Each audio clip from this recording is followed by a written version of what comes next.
Hello everyone, welcome to the Mathnasium. We're going to have a quick little video here to bolster our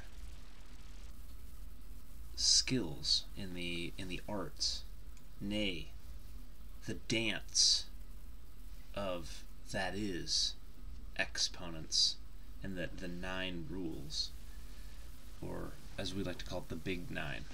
Nobody says that, but let's get started. Rule number 1. Remember, when we multiply two numbers with the same base, we can add their exponents. Well, isn't that just handy dandy? So that means 2 to the second times 2 to the third is really 2 to the 2 plus 3, which is 2 to the 5th. 2 to the 5th, which is actually equal to which is actually equal to 32. Bingo. Look at that. Nice and easy. So you can do this quick little trick if you have more than one number, like x times x to the third times x to the 5th. Well, you can add all of those exponents together to get x to the, now if there's nothing written, remember the exponent is 1, so this is x to the 1 plus 3 plus 5, which is x to the 9th. Okay, great. So real quick, easy rule number 1 done. Look, we're 1/9 of the way there. This stuff, simple. Just absolutely simple. Let's move on. Rule number 2. When we raise something to a power to a power, what do we do with those powers? Well, it turns out rule number 2 states you can just multiply them. Bing, bang, boom. That's x to 2 times 3 or x to the 6. Does that make sense, though? Do we believe that? Do we believe that in our hearts, that that's the case? Let's see. So what this really, another way we can see this is x to the second multiplied 3 times. That's x to the second times x to the second times x to the second, which is x to the 2 plus 2 plus 2, based on using rule 1. So this is really just rule 1 in disguise. It's x to the 6. We get the same answer. Beautiful. That's rule number 2. Okay, we're back in action. Let's take a look at an example that combines both of these. Boy, what would that look like? Let's take a look-see. Okay, yeah, oh yeah. So here we have an x to the 5th times x to the 7th to the 3rd. However, this 3 is only on the this x to the 7th in the parentheses, so we're not gonna basically, before we can multiply these two, we have to finish this exponent problem here. So this is x to the 5th times x2. Then we're going to apply rule 2 first. 7 times 3 is 21. Then we can take the result of that, which will be x to the 5 plus 21, to get our final answer of x to the 26. There's us applying first rule 2 in this instance. Okay, then we can apply rule 1 second. It's pretty good. Okay, let's keep going. Let's do a couple more rules.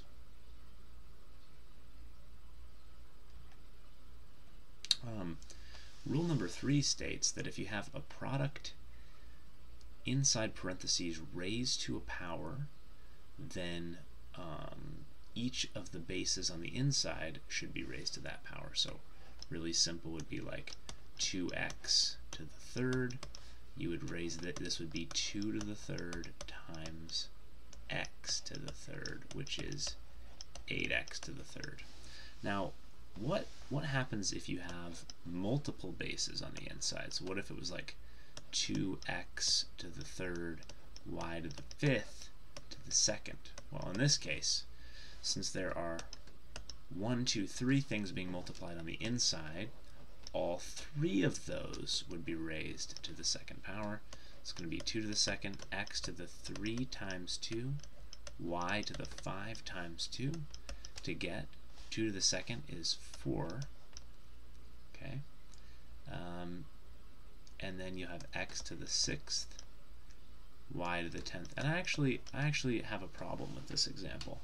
I'm going to go back through, and the reason I have a bit of a problem here is, oh, that's not going to let me grab my eraser really fast. Oh, eraser's down here. Switch to the smaller one there. The reason I have a problem with this is because 2 to the 2nd, boy, this really is not good. Let me just do a different one. Yeah, we're just going to do a different question here. The reason I don't like this one is 2 to the 2nd is the same as 2 times 2, so that's a little confusing. So we'll do one more. 3x to the 4th to the 2nd. This would be 3 to the 2nd times x to the 4 times 2, which is 3 squared is 9, so just be careful. And then times x to the 4 times 2 is 8. So there's some examples. Let's now see a problem that combines rule 1, 2, and 3. Okay, so here I have this group in parentheses being raised to the 4th power. This group is being raised to the 1st power, so we don't need to raise multiple bases to a power here, and these are all to the 2nd. So I'm going to have a little bit of math going on here, but for each of these, I'm going to do 3 to the 4th. This already has power 2, so that'll be x to the 2 times 4, or 8.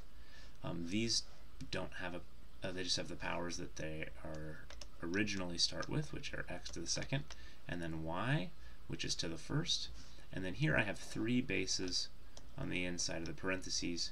We would raise all 3 of those, so we're multiplying. Multiplication is the only operation we're seeing here. There will be 2 to the 2nd times x to the 12th times y to the 6th. So multiplying those powers. And now remember, we can rearrange the order that we multiply. This is 3 to the 4th. And remember, 3 to the 4th is 3 times 3 times 3, which is the same as 9 times 9, which is 81. So here we have 81. There's 3 to the 4th. We have times 4 from the 2. And then I have x to the 8th, x to the 2nd, x to the 12th. And you really don't have to show this step. I have a single y, and I have y to the 6th. And all these things are being multiplied together. All I've done is rearrange the order. Okay, so what is that going to be? So 8 times 4 is 32, so 80 times 4 is 320, so this is 324. Okay, and then I have x to the 8 plus 2 plus 12. 8 plus 2 is 10, plus 12 is 22. Y to the, remember, don't forget your 1. This is y to the 1 plus 6, or 7th power there. Okay, let's keep cruising. Rule number 4, anything to the 0 power is 1. So that would mean that 2 to the 0 is equal to 1. And that would also mean things like 2x to the 0 is equal to 1. Since everything here is in the parentheses is to the 0 power, it's still equal to 1. So if you have something that looks like 2x to the 0, well, this is actually equal to 2, because 2 has exponent 1, and the x has exponent 0. So this is actually 2 times 1, which is 2. So just be careful. Just be careful there. Especially you have something like negative 2 to the 0. Negative to the 0, well, that's actually equal to negative 1 times 1, which is negative 1. But if you have negative 1, or sorry, if you have negative 2 to the 0 like so, well, that would be 1. So just be mindful of those. If you have any expression like 2x to the 3rd, y to the 5th to the 0, it's still equal to 1. Alright, let's have one now that uses the first 4 rules. This is four rules at once. 3 things on the inside here. Well, first I have all these things to the 0 power, so why don't we go ahead and get rid of those. Anything that's to the 0 power I can write as times 1, but if you write times 1, 3 times 1 is just 3, so it's as if we don't even need to write it at all. They just essentially go away since we just have since we just have multiplication. If I had a problem that was like, hey, what's 3 plus x to the 0? Well, then it would matter, because that's 3 plus 1, which is 4. But 3 times x to the 0 is just 3, because this is just times 1. Okay, and now I'm going to raise all of these bases on the inside of the parentheses to the second power, 2 to the second, x to the sixth, and then, oh no, well that's just going to be 1, right? 1 to the second power. 1 to the second power is just 1, so y to the 0 is insignificant, really. Really, we can ignore these because we just have multiplication present. So this is 3 times 4 times y to the third times x to the sixth. Let's put these in alphabetical order and multiply these out front. So final answer, 12x to the sixth, y to the third. Let's take a look at rule number 5. Rule number 5 states that anytime you have a base with a negative exponent, it should be simplified by moving that base to the other side and changing the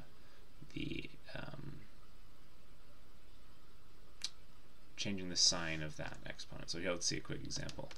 X to the negative third times y to the fifth divided by 3 to the minus 1, and then w to the minus 2, z to the seventh. So if I want to simplify this, we have 2 bases in the top, x and y, 3 bases in the bottom, 3, w, and z.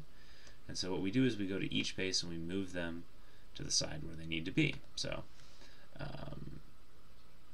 x, for example, is going to go to the bottom because it is in the top right now and its exponent is negative, so to make that exponent positive we move it to the bottom. The act of moving it to the bottom makes the exponent positive.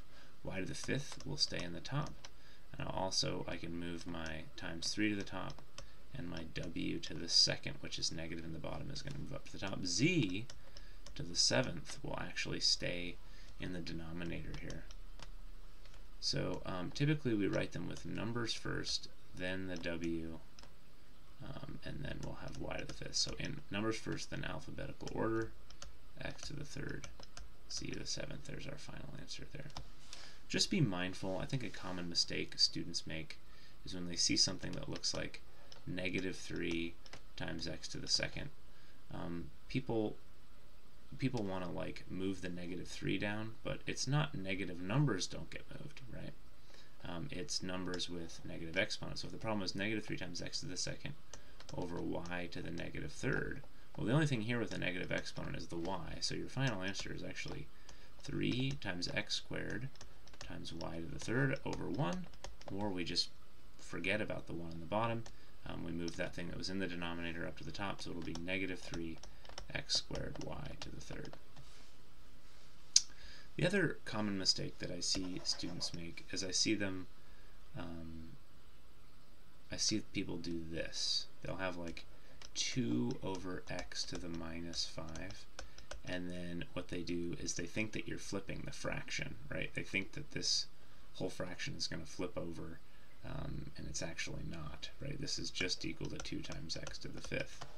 Other thing I see people do is they'll have like 3 times x to the negative 1, and then they write it as 3 over x to the first, and that's, oh sorry, this is correct. I did it the right way. The mistake students make is they want to bring both the 3 and the x to the denominator, but that's not correct because 3 is really to the first power, so just be careful there. This is indeed 3 over x to the first. That would be it in simplest form. So anything with a negative exponent, is going to move. Anything that doesn't have an exponent, negative exponent, will stay where it's at. Alright, let's do a problem that combines rules 1 through 5. Alright, anything to the 0 power, anything, and I mean anything except for 0, kind of, it turns to 1. So this is going to turn to 1, so this will be 1 times w to the third times z to the minus 2, and then you have a to the minus 6 and b to the minus 2 in the bottom. So now we have this times 1. It doesn't really affect us. We're going to move everything with negative exponents. The w stays where it's at, w to the third. A is going to move to the top and become a to the 6. B will also move to the top, become b to the second. And then this z is going to move down to the bottom. And we could rearrange these for alphabetizing, but there's no repeat bases here, so we're good to go. Okay, rule number 6. Rule number 6 is if you have two bases on the opposite side of the fraction like this, it turns out you can just subtract their powers. We can just do x to the 3 minus 5 over 1, so really this happens in the numerator, which is x to the negative 2, and then go ahead and move that down to the bottom, just like so. Okay, easier way to do this is to say there's 3 x's in the top, there's 5 x's in the bottom. You can clearly see x times x times x divided by x times x times x times x times x. We're going to have, you know, 2 pairs cancel, and what's left? Well, what's left is, 3 pairs cancel. 3 pairs cancel. What's left is 2 x's in the bottom, just like so, which is what we have. Okay, great. If there's more in the top, so if you had something along the lines of y to the 32nd minus y to the 15th, you wanted to do this, you can just say, well, how many more y's are in the top? Well, the answer there would be 17, so you would say y to the 17 over 1, or you can do y to the 32 minus 15 in the top of the fraction, just like I did here. Okay. It also works with negative exponents, so if you have like x to the negative 3 divided by x to the negative 8th, you can come up here and go x to the negative 3 minus negative 8 over 1, which is really x to the, can I write over here? Oh, I can't, sweet.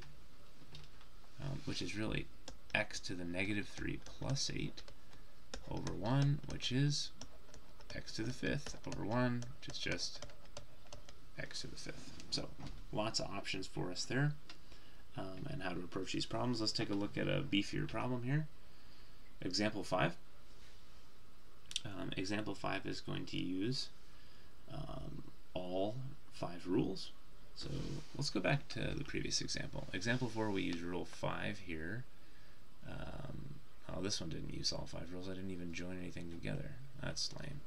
Maybe this one will use all 5 rules, or something close. Okay, let's take a look. First things first.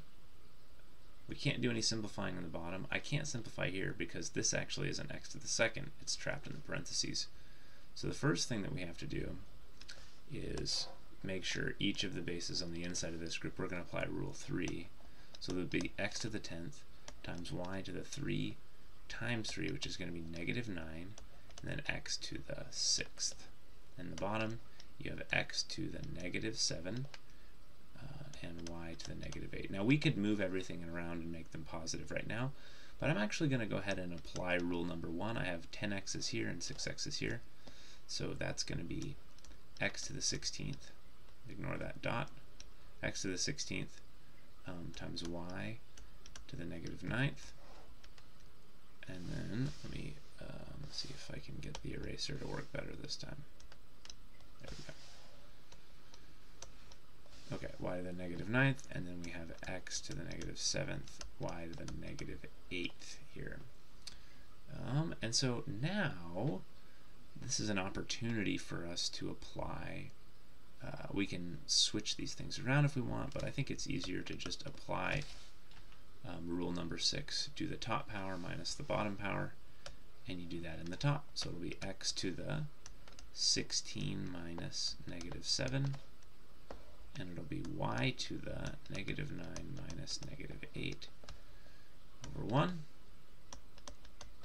which is negative 16 minus negative 7 is going to be 23, x to the positive 23, y to the negative 1, and then we'll drop that y down to the bottom. So final answer, x to the 23rd over y to the 1st, just like that. Beautiful, that's fun. Okay, rule number 7. When we raise a fraction to a power, like 1/3 to the 4th, how do we evaluate this? Or let's do 2/3 to the 4th. If you want to do 2/3 to the 4th power, well, what you can really do is you can raise the top to that power, and you can raise the bottom to that power. This is kind of like rule 3 except for with division instead of multiplication. 2 to the 4th is 2 times 2 times 2, or 4. 2 times 2 times 2 times 2, or 4 to the 2nd is also the same thing there, which is 16. Okay, and in the bottom we have 3 to the 4th, which is 3 times 3 times 3 times 3 3.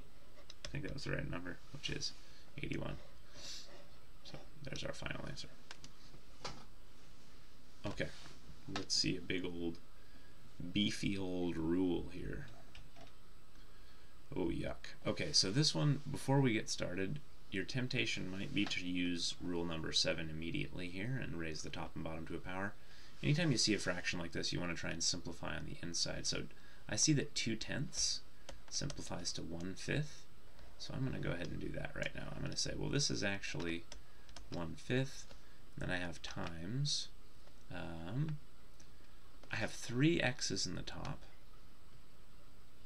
and I have 11 x's in the bottom. So the net result there are 8 more in the bottom than there are in the top. So I'm going to cancel 3 pairs of x's to leave x to the 8th in the bottom. And you could also see there do 11 minus 3 or 3 minus 11 here to get 8. But you need to know that the leftovers are in the bottom. I also have a y to the 3rd. Y to the 3rd is negative, so that'll move to the bottom. So we'll have y to the 5th and y to the 3rd in the bottom, all to the 3rd. Let's do a little cleanup step. I'm going to leave my 1 there. This will be 5x to the 8th, y to the 8th. Oh, that's easy. To the 3rd. Now I can raise the top to the 3rd, 1 to the 3rd, the bottom to the 3rd,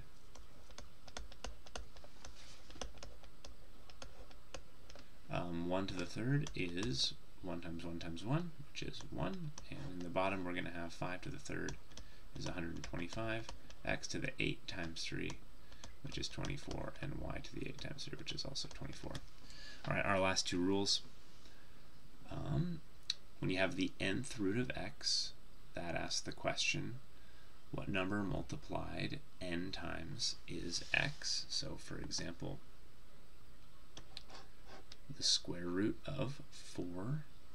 Remember, this number is right here that's not written on a root is the square root, which is actually equal to this thing here, which is actually equal to 4 to the 1/2, which represents the question, what number multiplied 2 times is equal to 4? The answer is 2. Okay. You could also see one that looks like this. What is the cube root 27? The cube root of 27 is the same thing as 27 to the 1/3, which is what number multiplied 3 times is 27? The answer is 3.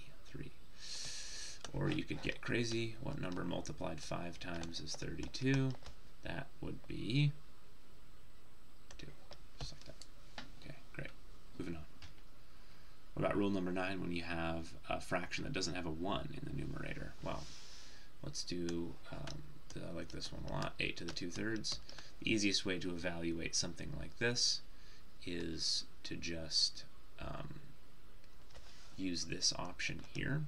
Make the numbers smaller first, so you're going to transition this into the cube root of 8 to the 2nd, which is what number multiplied 3 times is 8?